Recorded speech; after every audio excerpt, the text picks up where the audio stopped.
Halo semuanya, Assalamualaikum warahmatullahi wabarakatuh.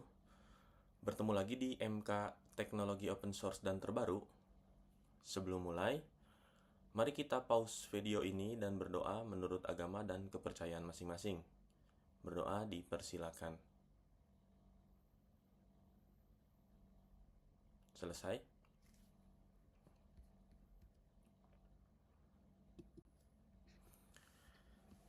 Sebelumnya, saya memohon maaf karena memang ada urusan lain di jam tersebut, jadi saya nggak bisa ngisi perkuliahan secara langsung.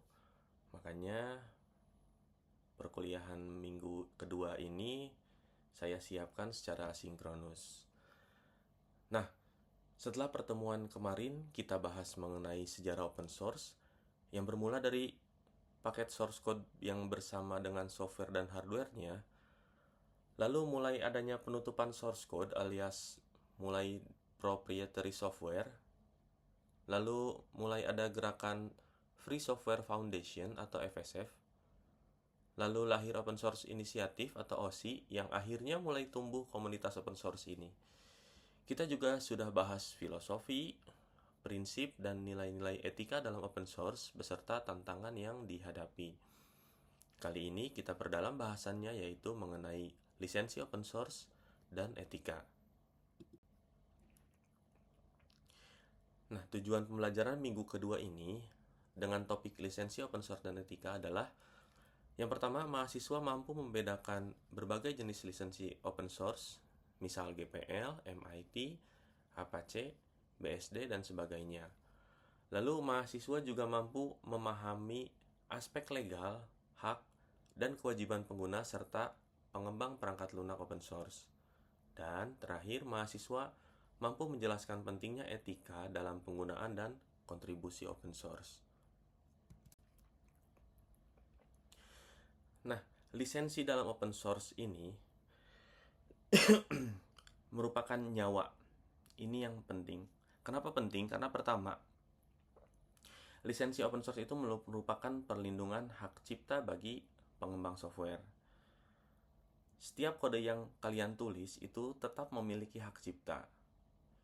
Jadi, dengan adanya lisensi open source ini merupakan cara untuk mendistribusikan hak kepada orang lain dan bukan berarti menyerahkan hak cipta atas setiap kode yang telah kalian tulis tersebut. Tanpa lisensi, kode yang dibagikan bisa dianggap tanpa aturan sehingga orang lain bisa mengklaim sebagai miliknya. Dan lisensi memastikan nama pengembang tetap tercatat dan hasil karyanya diakui meskipun dibagikan secara gratis. Ya, contohnya Linux buatan Linus Torvalds, walaupun sudah digunakan banyak orang, tapi hak atas penciptaannya tetap milik Linus Torvalds begitu. Jadi, lisensi ini untuk melindungi hak cipta pengembang. Lalu, kedua, untuk menjamin kebebasan pengguna. Karena prinsip dasar open source ini adalah kebebasan, bukan gratis ya. Mohon ditegaskan, prinsipnya itu kebebasan. Nah, lisensi ini memberikan kejelasan hak atas pengguna. Misalnya, menggunakan perangkat lunak untuk tujuan apapun, atau mempelajari dan memodifikasi sesuai kebutuhan, atau mendistribusikan ulang baik versi asli maupun versi modifikasi. Kalau tanpa lisensi, pengguna bisa ragu. Misal, apakah saya boleh ganti kode ini gitu ya, atau apakah sah saya gunakan untuk bisnis gitu. Nah, lisensi ini ada untuk menghilangkan keraguan tersebut sehingga pengguna dan organisasi percaya diri dalam mengadopsi open source. Jadi ada kejelasan apa yang boleh dan tidak boleh digunakan dari software tersebut. Lalu, lisensi open source ini juga untuk mencegah penyalahgunaan. Dalam lisensi itu menetapkan batasan etis dan hukum agar orang lain tidak memanfaatkan open source secara sewenang-wenang. Misalnya, dalam GPL, lisensi GPL mewajibkan distribusi ulang tetap pada open source. untuk mencegah perusahaan menutup kode hasil kontribusi komunitas. Juga dalam contoh lisensi Apache, melindungi dari klaim paten, sehingga pengguna tidak bisa digugat karena menggunakan software tersebut. Nah, dengan lisensi, komunitas bisa memastikan semangat kolaborasi tetap terjaga dan bukan dijadikan keuntungan sepihak. Lisensi open source ini merupakan kontrak sosial dan legal antara pengembang dan pengguna. Bagi pengembang, bagi kita gitu ya, ini untuk menjamin karya kita tetap diakui dan tidak dieksploitasi tanpa aturan. Dan bagi pengguna gitu ya, misal kita lagi jadi pengguna software, memberikan kepastian hukum, hak, dan kebebasan untuk menggunakan serta memodifikasi. Jadi ada kejelasan apa yang boleh dan tidak boleh dilakukan oleh kita sebagai pengguna software. Lalu juga bagi komunitas, ini untuk menjaga ekosistem tetap sehat, adil, dan berkelanjutan. Karena open source ini hidup dari komunitas. Berbeda dengan yang proprietary yang sudah dilindungi oleh suatu perusahaan tertentu biasanya. Nah, ada kategorisasi dalam lisensi open source ya, dalam nyawanya open source ini. Yang pertama itu copyleft. Copyleft ini ada dua jenis. Yang pertama yang strong copyleft. Yang kedua ada yang weak copyleft. GPL merupakan strong copyleft dan LGPL atau lesser GPL ini merupakan contoh untuk weak copyleft. Lalu juga ada kategori kedua yaitu permissive license. Ini contohnya lisensi MIT, Apache, dan BSD. Nah, perbedaannya akan kita bahas di selanjutnya. Pertama untuk copyleft license. Ini filosofinya itu untuk menjaga agar perangkat lunak dan turunannya tetap open source. Setiap distribusi ulang, baik versi asli maupun modifikasi wajib menggunakan lisensi yang sama atau compatible. Dalam strong copyleft yang contohnya itu GNU GPL, ini linknya bisa diklik nanti di materinya ya. Nah, aturannya itu jika kode GPL digunakan, maka semua kode yang digabungkan dengannya harus tetap dilisensikan di bawah GPL juga. Tujuannya itu untuk mencegah kode menjadi proprietary setelah dikembangkan lebih lanjut. Nah, kelebihannya menjamin ekosistem selalu terbuka dan berkelanjutan. Dan kekurangannya yaitu dianggap kurang fleksibel oleh perusahaan karena membatasi penggunaan dalam produk komersial. Contoh penerapannya ada dalam kernel Linux atau juga dalam WordPress. Jadi dalam strong copyleft ini ketika sudah dinyatakan sebagai penggunaan GPL gitu, lalu kita bikin produk turunannya dari software tersebut, maka produk turunan tersebut harus memiliki lisensi yang sama, harus tetap di bawah lisensi GPL juga. Jadi kode akan selalu terbuka dan bisa dikembangkan lebih lanjut. Nah, berbeda dengan weak copyleft, contohnya di GNU LGPL atau lesser GPL dan juga dalam Mozilla Public License. Ini aturannya yaitu hanya kode tertentu yang wajib tetap terbuka, misalnya library-nya. Tetapi kode lain yang menggunakannya boleh ditutup. Tujuannya yaitu memberikan keseimbangan antara keterbukaan dan fleksibilitas. Kelebihannya ini lebih ramah untuk integrasi dengan software proprietary. Dan kekurangannya ini tidak sekuat GPL dalam menjaga keberlanjutan keterbukaan. Contoh penerapannya pustaka atau library standar GNU C Library glibc dan juga Mozilla Firefox. Jadi kalau penggunaan GPL ini kita bisa menutup kode lain selain kode tertentu yang memang wajib tetap terbuka. Begitu.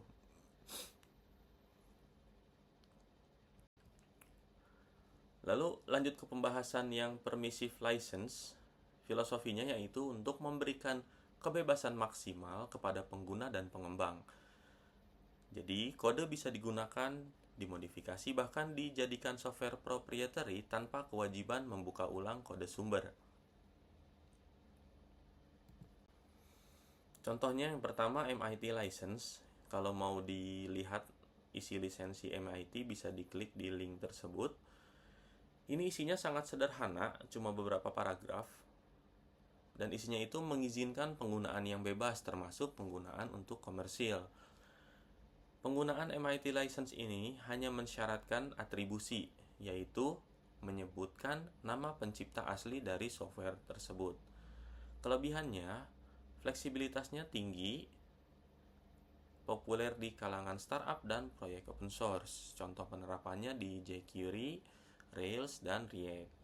Jadi kalau misalnya kalian bikin produk turunan dari software yang punya license MIT ini, kalian bisa mengkomersilkan produk tersebut. Yang penting kalian tetap menunjukkan adanya atribusi atau menyebutkan nama pencipta asli dari seluruh software yang menjadi dasar dari software kalian, begitu. Lalu selanjutnya di Apache License. Nah, Apache License ini mirip-mirip dengan MIT tapi lebih detail. Dalam Apache License ini menambahkan adanya klausul perlindungan paten sehingga pengguna aman dari tuntutan hukum terkait paten. Cocok untuk proyek besar yang melibatkan perusahaan. Dan contoh penerapannya ada di Apache Hadoop, Kubernetes, dan Android pada komponen tertentu. Ada juga BSD license, ini ada dua jenis, yang 2 klausa dan 3 klausa. Mirip dengan MIT, tapi ada tambahan klausul yang melarang penggunaan nama pencipta untuk tujuan promosi tanpa izin. BSD license ini banyak digunakan di dunia akademik. Contoh penerapannya di OS FreeBSD, OpenBSD, dan sebagian pustaka dalam sistem operasi macOS. Ini tabulasi untuk perbedaan-perbedaannya. Jadi kalau di copyleft ini kode harus tetap terbuka, lalu lisensi turunannya wajib sama, memiliki fleksibilitas yang rendah, dan contoh populernya tadi Linux atau WordPress. Dalam weak copyleft, LGPL atau MPL, ini adanya keseimbangan yang terbuka. Jadi masih bisa digunakan untuk software-software proprietary. Kewajibannya yaitu hanya melekat pada library yang tertentu. Library tertentu tersebut harus tetap terbuka source code-nya. Fleksibilitasnya sedang, contohnya di Firefox dan library glibc. Dan untuk yang permissive, MIT, Apache BSD ini punya kebebasan maksimal. Jadi kewajibannya hanya adanya atribusi terhadap penciptanya, punya fleksibilitas yang tinggi, contohnya tadi di React.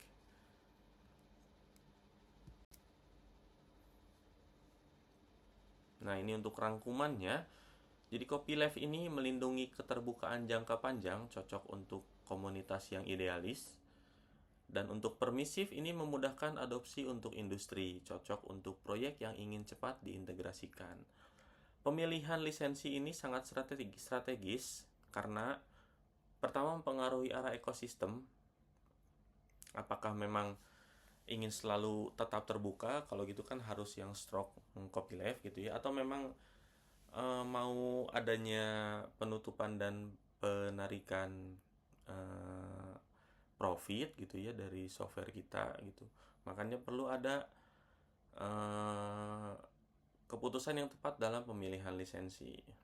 Selain mempengaruhi ke arah ekosistem, juga untuk kolaborasi dan bahkan keberlanjutan dari proyeknya. Lalu pembahasan tentang etika dalam open source. Nah, etika open source ini bukan hanya soal kepatuhan hukum terhadap lisensi, tetapi juga menyangkut sikap profesional, penghargaan terhadap karya orang lain, dan kontribusi untuk keberlanjutan komunitas. Yang pertama dalam etika itu yaitu memberi atribusi kepada pengembang. Nah, ini memiliki makna yaitu untuk menghargai karya orang lain dengan menyebutkan nama pencipta atau proyek asal ketika menggunakan kode, dokumentasi, atau karya open source. Contoh-contoh praktik baiknya yaitu menyertakan nama penulis di file README atau di file dokumentasinya, menjaga copyright notice tetap ada di header code, dan tidak mengklaim karya orang lain sebagai karya pribadi. Contoh kasusnya dalam framework React, tetap menyebutkan copyright dari Facebook meskipun digunakan secara bebas. Atau contoh kasus lain yaitu paper akademik yang juga selalu mencantumkan citasi sehingga mahasiswa bisa mengaitkan dengan kebiasaan ilmiah. Yang kedua etikanya yaitu tidak melanggar lisensi. Memiliki makna karena lisensi adalah kontrak moral dan hukum yang harus dipatuhi. Menggunakan software tanpa memperhatikan lisensinya sama dengan melanggar hak cipta. Contoh-contoh praktik baiknya yaitu membaca syarat lisensi sebelum menggunakan pustaka atau library, menyertakan kembali license asli saat mendistribusikan ulang, dan tidak menutup kode yang seharusnya tetap terbuka, misal jika menggunakan GPL. Contoh kasusnya perusahaan yang menggunakan library EGPL lalu menutup kode turunannya, ini dapat dikenai sanksi karena memang dalam GPL itu harus tetap terbuka. Lalu untuk contoh kasus kedua yaitu mahasiswa yang mengunggah tugas proyek berbasis open source ke GitHub harus tetap mencantumkan lisensi aslinya. Jadi kalau misal kalian bikin lalu itu merupakan produk turunan dari suatu software tertentu, maka harus tetap dicantumkan lisensi aslinya.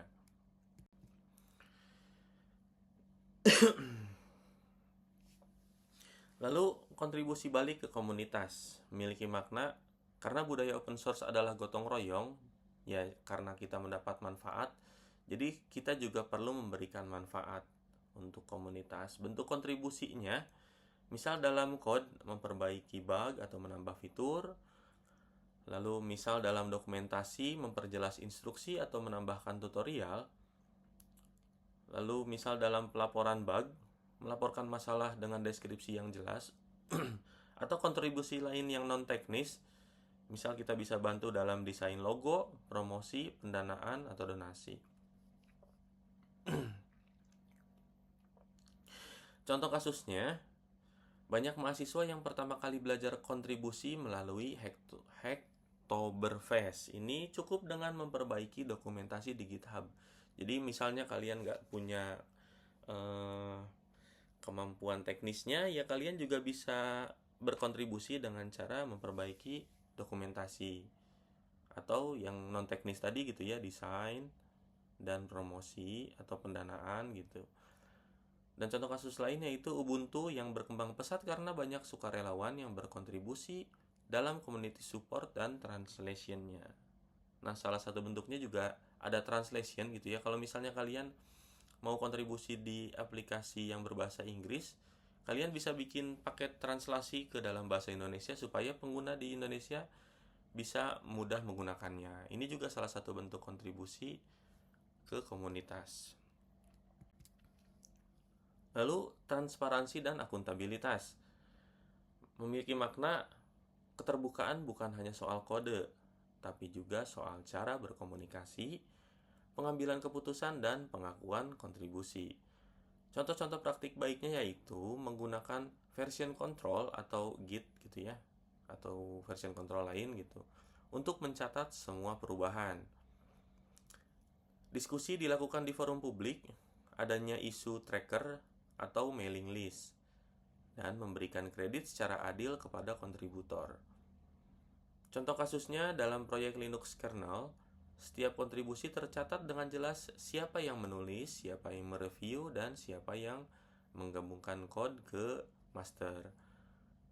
Atau misal dalam GitHub pull request, ini sebagai bentuk transparansi proses review kode.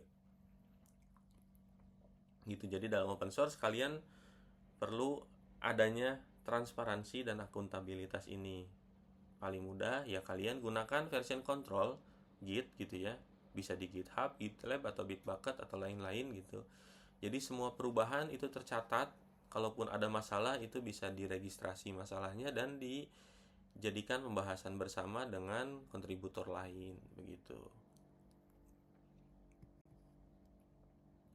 Nah, selain 4 poin utama tadi, ada beberapa etika tambahan yang sering diangkat dalam komunitas. Yang pertama, perlu adanya respect terhadap komunitas. Contohnya tidak melakukan spam atau trolling di forum diskusi. Lalu menghargai keberagaman, karena komunitas open source ini bersifat global, harus ada toleransi lintas budaya, bahasa, agama, dan gender. Keberlanjutan, jika suatu proyek sudah tidak bisa dikelola, sebaiknya memberitahu komunitas dan jika mungkin menyerahkan pada pemelihara baru.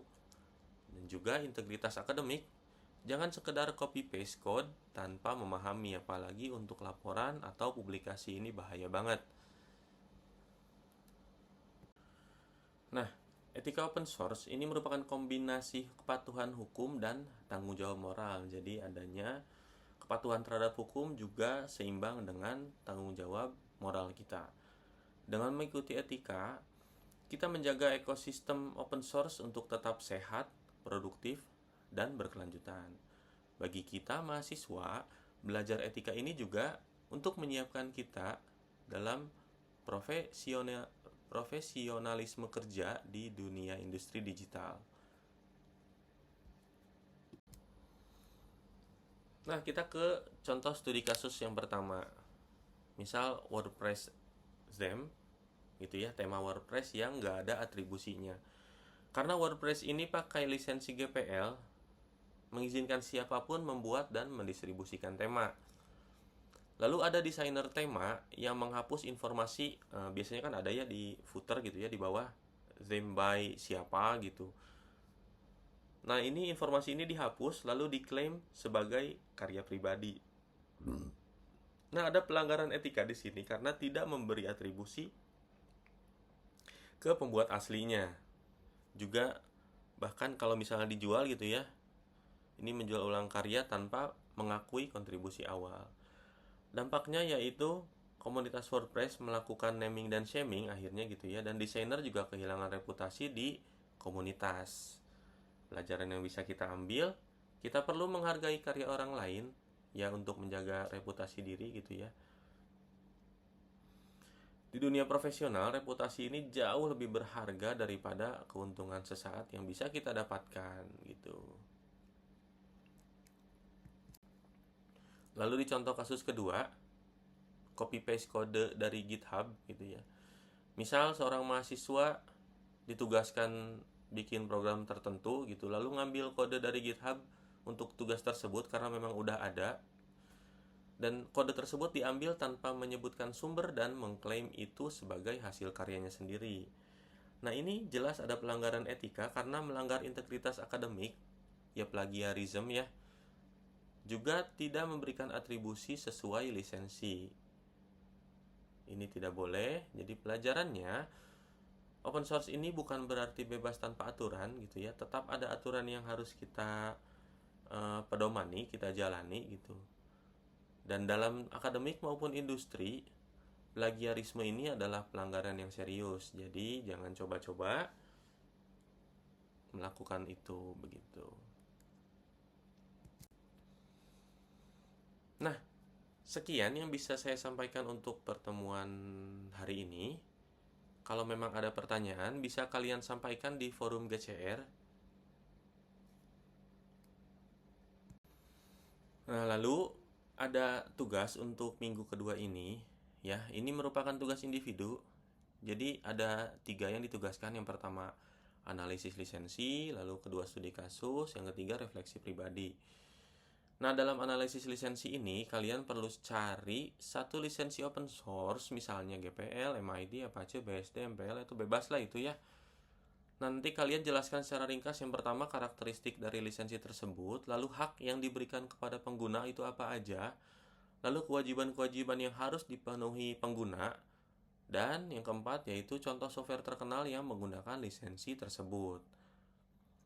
Lalu dalam studi kasus, kalian perlu mencari satu kasus nyata. Ini kalian cari di internet aja, boleh di berita, blog, atau forum gitu, yang melibatkan permasalahan lisensi atau etika open source. Ceritakan kasus tersebut, ringkas aja dalam 1 atau 2 paragraf, dan lalu lakukan analisis apakah pihak yang terlibat sudah patuh lisensi dan etika open source atau tidak. Nah, jangan lupa sertakan sumbernya nanti. Lalu dalam refleksi pribadi, kalian perlu menuliskan pendapat pribadi kalian mengenai bagaimana sikap etis kalian jika dalam proyek pribadi atau tugas kuliah menggunakan kode open source gitu. Nah, ketiga ini kalian gabungkan dan buat dalam makalah format PDF. Deadline-nya itu sebelum pertemuan minggu depan. Tugasnya nanti silakan kalian kirim ke GCR. Nah, segitu aja pertemuan hari ini. Sekali lagi sebelum saya tutup, saya mohon maaf kepada kalian karena seharusnya ini pertemuan yang sinkronus di kelas, tapi karena saya ada urusan lain, jadi saya siapkan video ini supaya perkuliahan tetap berjalan walaupun dalam mode asinkronus. Nah, saya tutup pertemuan hari ini. Terima kasih saya ucapkan atas waktu kalian, atas kerjasama kalian gitu. Billahi taufik wal hidayah. Wassalamualaikum warahmatullahi wabarakatuh.